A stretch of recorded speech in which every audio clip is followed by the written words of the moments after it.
உன்னுடைய வாழ்க்கையில் நிம்மதி என்றென்றும் நிலைத்து இருக்க வேண்டுமென்றால் பிரச்சனைகளை மட்டுமல்ல, பிரச்சனைக்குரிய நபர்களையும் நீ தூரத்தில் வைத்துப்பார். நிம்மதி என்றுமே உன்னுடைய அருகில் நிலைத்து நிற்கும். தேவையில்லாமல் உன்னை சுற்றியுள்ளவர்களிடம் கோபத்தை காண்பிப்பது தவறு. கோபத்தை உங்களின் கேடயமாகவே பயன்படுத்துங்கள். ஒருபோதும் ஆயுதமாக பயன்படுத்தி விடாதீர்கள். நீயாகவே வாழு. வாழ்க்கை சிறந்த ஆசானாக உன்னை நிச்சயம் வழிநடத்தும். உனக்கு முந்தி செல்பவர்களை கண்டு நீ கலங்காதே. உனக்கான வெற்றியை உன்னால் மட்டுமே நிரப்ப முடியும். துவண்டு போகாதே. இந்த உலகத்தில் தூற்றுவோர் இருந்து கொண்டுதான் இருப்பார்கள். அவர்களையெல்லாம் கண்டு கொள்ளாமல் நீ உன்னுடைய கடமை எதுவோ அந்த கடமைகளை மட்டும் ஒழுங்காக செய்து கொண்டே வா. நிச்சயம் உன் வாழ்க்கை நிம்மதியாக இருக்கும். உன்னுடைய மனம் என்பது இப்போது கனத்த அமைதியுடன் இருக்கு. நான் உனது கோரிக்கையை நிறைவேற்றப் போகின்றேன். இரட்டிப்பு மகிழ்ச்சியுடன் நல்ல செய்தி சொல்லத்தான் நான் இப்போது வந்திருக்கிறேன்.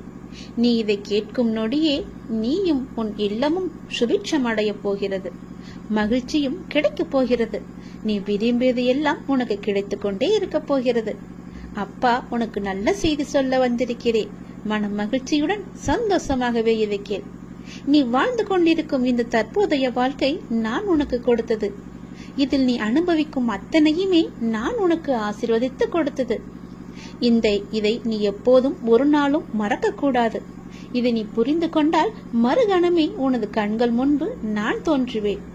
நம்பிக்கையோடு இதை நீ ஏற்றுக்கொண்டால் மட்டுமே இது சாத்தியமாகும்.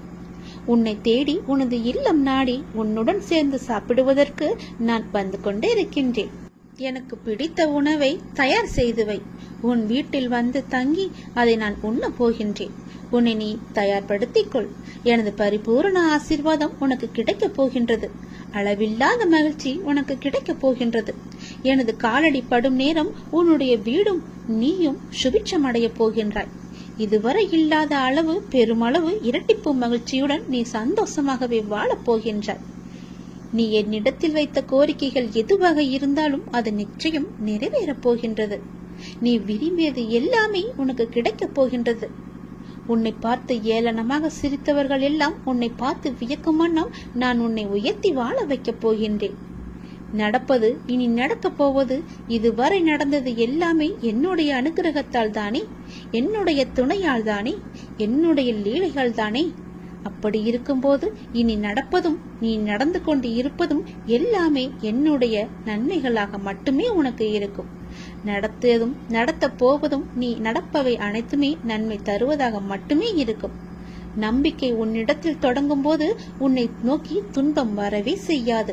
என் மீதான நம்பிக்கையை நீ வலுப்படுத்த அந்த துன்பமானது உன்னை கண்டு ஓடோடிவிடும். நீ எப்போதெல்லாம் என் நாமத்தை நீ சொல்லிக் கொண்டே இருக்கின்றாயோ, நம்பிக்கையோடு என்னை நினைத்து உன் வீட்டில் தேவம் ஏற்றுகிறாயோ, அந்த நொடியே உன் வீடு சுபிட்சம் அடையும். என் காலடி உன் வீட்டில் பட்டவுடனே உனக்கான நல்ல நல்ல மாறுதல்கள் எல்லாம் ஒன்றின் பின் ஒன்றாக நடக்கத் தொடங்கும். உன் வீடு முழுவதும் தீப ஒளியாக நான் காட்சி தருவேன். உன் வீடு சுபிட்சம் அடைய நான் உன் இல்லத்திலேயே தங்கப் போகிறேன். உன் வீடு எப்பொழுதும் தெய்வ கடாட்சம் நிறைந்ததாகவே இருக்கப் போகிறது. நீ கேட்ட செல்வங்களுடன் உன் இல்லத்தில் வந்து நான் தங்கப் போகிறேன். எனக்காக உணவு பரிமாற நீ தயாராக இரு. எனக்கு வேண்டிய உணவை சமைத்து வை. நான் வந்து சாப்பிடுகிறேன். எல்லாமே உனக்கு நல்லதாகவே நடக்கும். உன்னுடைய காரியங்கள் அனைத்தும் வெற்றி பெறும். உன் துயரங்கள், உன்னுடைய வியாதிகள், உன் கடன் சுமைகள் அனைத்தும் உன்னை விட்டு விலகப் போகின்றது. கூடிய விரைவில் நீ விரும்பும் எண்ணங்கள் நிறைவேறப் போகிறது. செல்வம் பெருகப் போகிறது. உனது வளர்ச்சியையும் நீ மகிழ்ச்சியாக இருப்பதையும் பார்ப்பதற்கு நான் உன்னோடு உன் வீட்டிற்கே வரப்போகின்றேன். துயரங்களின் தாக்கத்தை தாங்க முடியவில்லை என்று புலம்பிக் கொண்டிருக்கின்றாய். உன் பாரதத்தின் பெரும் பகுதியை நான் சுமந்து கொண்டிருக்கின்றேன். உன்னை நான் எந்த நேரத்திலுமே கைவிட எண்ணியதே கிடையாது. உனக்காக நிழலாக என்றும் உனக்காக நீ செல்லும் இடமெல்லாம் ஏதாவது ஒரு ரூபத்தில் நான் உன்னை துணையாக வந்து காப்பாற்றிக் கொண்டே இருக்கின்றேன். மனதையும் வாக்கையும் செயலையும் ஒருமுகப்படுத்தி நேர்மையாகவும் முள்ளப்பூர்வமாகவும் நீ செயல்படுத்த பழகிக்கொள். அவ்வாறு நீ உன் வாழ்வில் செயல்பட துவங்கினால் உன்னுடைய துக்கங்கள் அனைத்துமே ஒரு முடிவுக்கு வந்துவிடும். அனைத்து துன்பங்களும் விலகிவிடும். உன் வாழ்க்கையில் என்ன நடந்தாலும் உனது நன்மைக்காக மட்டுமே நான் நடத்துகிறேன் என்பதை நீ நம்பு. என் குழந்தையாக நீ எதற்கும் எப்போதும் யாருக்காகவும் நீ பயப்பட வேண்டாம். எல்லாமே நீ விரும்பியது போலவே நல்லதாகவே நடக்கும். இது உன் அம்மாவாக, அப்பாவாக, உன் குருவாக என்னுடைய சத்திய வாக்கு. இது எல்லா மங்களங்களும் உனக்கு விளைய போகின்றது. எந்த ஒரு சூழ்நிலையிலும் நீ கவலை மட்டும் நீ படக்கூடாது. எதிர்மறை எண்ணத்தை உன் மனதிற்குள்ளே கொண்டு வரக்கூடாது. எப்போதும் நீயும் உன் வீடும் நேர்மறையாகவே எப்பொழுதும் சூழ்ந்து இருக்கட்டும். நேர்மறையை மட்டுமே உனக்குள்ளும் உன் வீட்டிற்குள்ளும் கொண்டு வா. தன்னை நாடி வருபவர்களிடம் எந்த வித்தியாசங்களையும் நான் ஏற்ற இறக்கங்களையும் நான் பார்க்க மாட்டேன். தன் சன்னதியை அடைந்து கண்மூடி நம்பிக்கையுடன் பிரார்த்தனை செய்பவர்கள் மேல் தன்னுடைய பேரருளை நான் வியாபிக்க செய்கின்றேன். இன்றைய தினம் என்னுடைய பேரருளை நீ பெற்று வாழ்வாங்கு வாழப்போகின்றாய். சந்தோஷங்கள் பொங்க நான் உன்னை ஆசீர்வதிக்கின்றேன். என்னை சரணாகதி அடைந்தவர்கள் துன்பத்தில் விழும் தருவாயில் கூட அவரது கை கொடுத்து நான் தூக்கி விடுகிறேன். கைபிடித்து எழுந்து என்னிடம் வந்து விட்டால் போதும், நான் அவர்களை பார்த்துக் கொள்வேன். நிச்சயம் உன்னுடைய எதிர்காலம் மிக சிறப்பானதாக மாற்றித்தர நான் உனக்கு சத்திய வாக்கு தருகிறேன். கடந்த காலத்தை நீ கடந்து வந்தால்தான் எதிர்காலம் உனக்கு கைகூடி வரும். நடந்து முடிந்தது அனைத்துமே பாடம். அதை மீண்டும் மீண்டும் நினைத்து கொண்டிருந்தால் கண் முன் இருக்கும் வாய்ப்பும் கண்ணுக்கு தெரியாது போய்விடும். நல்லதை செய், உனக்கு நல்லதே நடக்கும். இந்த அப்பன் எப்போதுமே உனக்காக மட்டுமே இருக்கின்றேன். உன் நல்லதுக்காகவே நான் வாழ்ந்து கொண்டிருக்கின்றேன். உனக்கு நல்லது செய்யவே உனக்கு துணை புரிந்து கொண்டிருக்கிறேன். எல்லாவற்றிலும் நீ ஜெயிக்க என்னுடைய ஆசிகளையும் எப்போதும் நான் உனக்கு வழங்கி கொண்டே இருப்பேன். நல்லது நடக்கும். இந்த பிரபஞ்சத்தில் நிலையானது என்று எதுவும் இல்லை. மாற்றங்கள் மட்டுமே மாறாதவை. தினமும் நம் கண்களுக்கு தெரிந்தும் தெரியாமலும் எத்தனையோ மாற்றங்கள் நிகழ்ந்து கொண்டுதான் இருக்கின்றன. நம் வாழ்விலும் பல மாற்றங்கள் நிகழலாம். நீங்கள் மாற வேண்டும் என்று நினைப்பது இன்றே கூட மாறலாம். ஆகவே நம்பிக்கையை இழக்காதே. நமது சூழ்நிலைகள் நிரந்தரமில்லை. தோல்விகளும் நிரந்தரமில்லை. கஷ்டங்களும் நிரந்தரமில்லை. உன் கடன் பிரச்சனைகளும் நிரந்தரமில்லை. இன்றைய நிலை நிரந்தரமில்லை. அவமானங்கள் எதுவும் நிரந்தரமில்லை. கஷ்டங்களும் கவலைகளும் கூட ஓடோடிவிடும். இவை அனைத்துமே மாறக்கூடியவை. அனைத்திற்கும் தீர்வு உண்டு. நீ என்னை நம்பினார். என்னால் தீர்க்க முடியாத பிரச்சனைகளே இல்லை. நிறைவேற்ற முடியாத பிரார்த்தனைகள் இல்லை. மாற்ற முடியாத சூழ்நிலைகள் இல்லை. முழுமையாக என்னை நம்பு. உங்களுக்கு ஒன்று தாமதமாகிறது என்றால் அதை முழுமையாக ஏற்றுக்கொள். காரணமில்லாமல் இங்கு எதுவுமே நிகழப்போவதும் கிடையாது. இதை நீ இப்போது கேட்டுக்கொண்டிருப்பதற்கும் மிகப்பெரிய ஒரு காரணம் இருக்கலாம். எல்லாமே நன்மைக்கே. நம்பிக்கையோடு நீ பிரார்த்தனை மட்டும் செய். உங்கள் வாழ்வில் நிச்சயமாகவே மாற்றங்கள் ஏற்படும். நீ கேட்டபடியே நல்ல மாற்றங்களாக இருக்கும். சிறப்பாகவே நீ வாழ்வாய். என்னுடைய அனுகிரகம் உனக்கு எப்போதுமே கிடைக்கும். உங்கள் வாழ்க்கை மகிழ்ச்சியுடனே இருக்கும். உங்கள் மரியாதை உங்களிடம்தான் இருக்கின்றது. உங்கள் கண்ணியத்தில் தான் இருக்கிறது. உங்களுடைய நடத்தையில் தான் இருக்கின்றது. உங்களுடைய ஒழுக்கத்தில் தான் இருக்கிறது. உங்கள் முன்பு தரும் மரியாதையை வைத்துக்கொண்டு என்ன செய்ய போகிறீர்கள்? உங்கள் பின்னால் என்ன நடக்கிறது என்று கவனியுங்கள். உங்களை சுற்றி என்ன பேசுகிறார்கள் என்பதை உற்று நோக்குங்கள். உங்கள் மதிப்பு உங்கள் கண்ணியத்தின் மூலம்தான் நீங்கள் இல்லாத இடங்களிலும் பிரதிபலிக்கும். அவரா என்பதற்கும் அவனா என்பதற்கும் வித்தியாசம் இருக்கிறதல்லவா? உங்கள் செயல்களில் அது இருக்கிறது. உங்களுக்கென்று ஒரு பெயர், உங்களுக்கென்று ஒரு குணம், உங்களுக்கென்று ஒரு எல்லையை நீங்கள் வைத்துக் கொள்ளுங்கள். எவரையும் எடை போடாதீர்கள். எவரும் உங்கள் முன்னும் பின்னும் வேறு வேறு எடைகள்தான் காட்சி அளிப்பார்கள். நம்பி விடாதீர்கள். யாரையுமே நீங்கள் நம்பி விடாதீர்கள். பெயரை வைத்துக்கொண்டு என்ன செய்ய போகிறோம் என்று நினைக்காதே. அதுவே உங்களின் ஒரே நிம்மதி. நாம் என்னும் உயர்ந்த எண்ணங்கள் நம்மை சிறந்த மனிதராக மாற்றுகிறது. நமது வார்த்தைகளை நம்மை விளைவி கொடுக்க வைக்கிறது. செயல்கள், உறவுகள் அனைத்தும் நம் எண்ணங்களின் உருவங்கள். உன்னதமான எண்ணங்கள் தான் நம்மை எப்படி என்று தீர்மானிக்கிறது. நம் ஆளுமையை அதிகரிக்க செய்கிறது. எண்ணங்களின் உன்னதத்தன்மையால் பரமமான இந்த உலகில் வசிக்கும் இறைவனை நம் மனம் அடைகின்றது. அவரது அருகாமையை ஆன்மாவின் அனைத்து தேவைகளையுமே பூர்த்தி செய்கிறது. தப்பிக்க முயற்சி செய்யும் போது சூழ்நிலைகளின் கடினம் அதிகரிக்கின்றன. நாம் அதை எதிர்கொள்ள துணிந்தால் சூழ்நிலைகள் பணிந்து சாதகமாக மாறிவிடும். ஆனால் ஆன்மீக மனோபாவம் மிகவுமே அவசியம். இறை நினைவால் உருவாகும் தைரியம் உண்மைக்கு வெற்றியை முழு பரிசாகவே தரும். அதனால் இறை நினைவால் எப்போதுமே இறைவனுடன் நாம் ஐக்கியமாகுவது போல அவர் மீது முழுமையான நம்பிக்கை கொண்டு ஒவ்வொரு செயலையுமே நாம் செய்து வந்தால் நிச்சயம் வெற்றி நமக்கு பரிசாக வரும். எண்ணங்கள் தான் நமது எதிர்காலத்தை தீர்மானிப்பதில் மிக பெரிய பணியை செய்கின்றன. ஒருவரை பற்றி நமக்கு ஏற்படும் நல்ல சிந்தனையோ கெட்ட சிந்தனையோ அவரை தீர்மானிப்பதில்லை, நம்மையே தீர்மானிக்கின்றன. எனவே வாழ்க்கையில் வெற்றி பெற விரும்புகிறவர் என்றும் எப்போதும் எல்லா நேர்மறையான சிந்தனையையே நாம் வளர்த்து கொள்ள வேண்டும். அப்படி இருந்தால் நமக்கு எதிர்ப்புறம் இருப்பவரும் வளர்வார், நாமும் வளர்ந்து எல்லோரும் போல நன்றாகவே இருப்போம். நிம்மதி நம்முடன் எப்போதுமே நிலைத்திருக்கும். குழந்தையே, ஒருவர் வியாபாரம் செய்ய முடிவெடுத்து தன்னுடைய குருவை நோக்கி சென்றார். செய்யலாமா வேண்டாமா என்று தீர்மானிப்பதற்காக அவரிடம் கேட்பதற்காக சென்றார். தம்முடைய ஊருக்கு வந்த சன்னியாசி ஒருவரை சென்று சந்தித்து தனது நிலைமையை சொல்லி புலம்பினான் ஒரு வியாபாரி.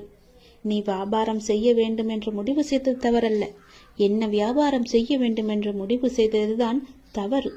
மக்களுக்கு எது அன்றாடம் தேவைப்படுகிறதோ, எது வாங்க தீர்ந்து போகின்றதோ அதை நீ வியாபாரம் செய். உன் பிரச்சனை முடிவுக்கு வரும். நான் வடக்கே யாத்திரை செல்கின்றேன். 2 மாதங்கள் திரும்ப வருவேன். அப்போது வந்து என்னை மீண்டும் பார் என்று ஆசி கூறிவிட்டு சென்று விட்டார். இவனுக்கு அப்போதுதான் உண்மை புரிந்தது. மக்களின் தேவையை அறிந்து கொள்ளாமல் நமக்கு சுலபமாக இருக்கிறது என்று நாம் முடிவு செய்து இத்தனை நாள் வியாபாரம் செய்து வந்தோம். அதனால்தான் தோல்வியும் ஏற்பட்டது என்று உணர்ந்து கொண்டான். தொடர்ந்து தனது மனைவி மற்றும் நலம் விரும்பிகளுடன் ஆலோசித்து அந்த ஊரில் ஒரு காய்கறி கடையை திறந்தான். பக்கத்து ஊர்களுக்கு சென்று காய்கனி வகைகளை வாங்கி வந்து தனது கடையில் நியாயமான விலைக்கு விற்றான். இதைத் தொடர்ந்து வியாபாரம் சூடுபிடிக்க ஆரம்பித்தது. அவனுக்கு வாடிக்கையாளர்களோ பெருகினர். துறவியின் வாக்கு பழித்ததை எண்ணி அவன் மகிழ்ச்சி அடைந்தான். அவருக்கு மானசீகமாக நன்றியும் கூறினான். இந்த நிலையில் இவனது வியாபாரத்தை பற்றி கேள்விப்பட்ட பக்கத்து ஊர் செல்வந்தர் ஒருவர் இவனது கடைக்கு எதிரே இருந்த ஒரு காலி நிலத்தை வாங்கி அந்த இடத்தில் மிக பிரம்மாண்டமான கட்டிடம் ஒன்றை கட்ட ஆரம்பித்தார். தனது கடைக்கு எதிரே புதிய கட்டிடம் ஒன்று கட்டப்படுவதை பார்த்த இவன் என்ன ஏது என்று விசாரித்த போது மிக பெரிய பலசரக்கு கடை ஒன்று அங்கு வரப்போவதாகவும் அங்கு காய்கறி முதல் மளிகை சாமான்கள், வீட்டு உபயோகப் பொருட்கள் என அனைத்தும் கிடைக்கும் என்றும் கூறினார்கள். அதை கேட்ட இவனுக்கு அடி வயிறோ கலங்கியது. இத்தனை ஆண்டுகள் நஷ்டத்தில் வணிகம் செய்து வந்தோம். இப்போதுதான் ஓரளவு வியாபாரம் சூடு பிடிக்க ஆரம்பித்திருக்கிறது.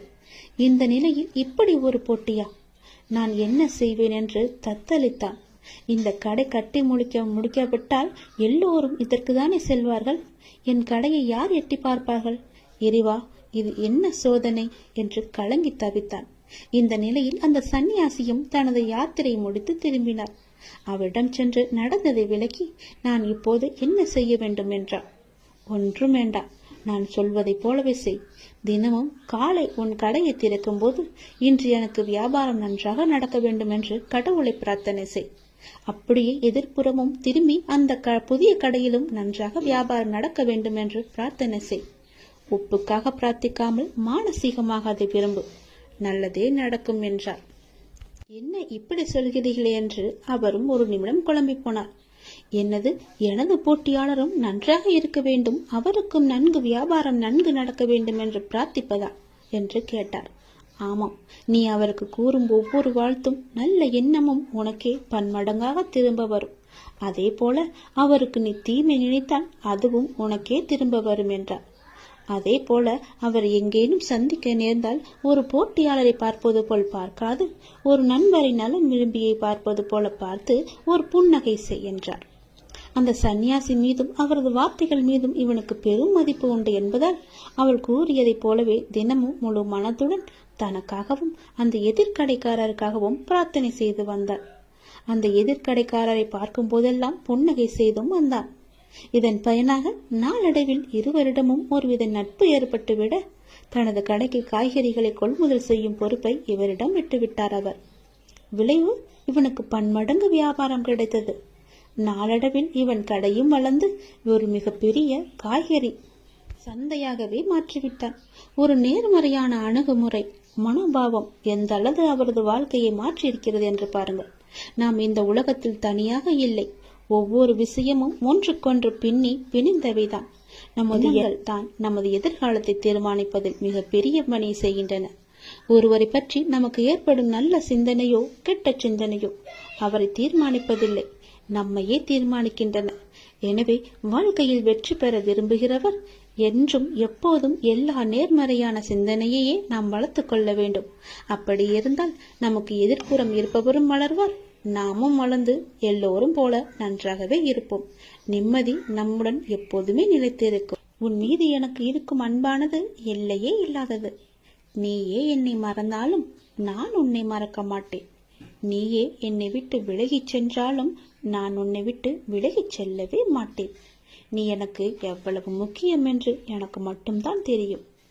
எப்பொழுது விட்டு கொடுக்க வேண்டும், எப்பொழுது பிடிவாதமாக இருக்க வேண்டும் என அறிந்து வாழ்வதும் ஒரு கலைதான். கவலைகளுக்கு பெரிதாக முக்கியத்துவம் கொடுக்கவில்லை என்கின்ற போது அதுவும் பெரிய அளவில் கஷ்டத்தை நமக்கு கொடுப்பதில்லை. அதை நீ புரிந்து கொள்.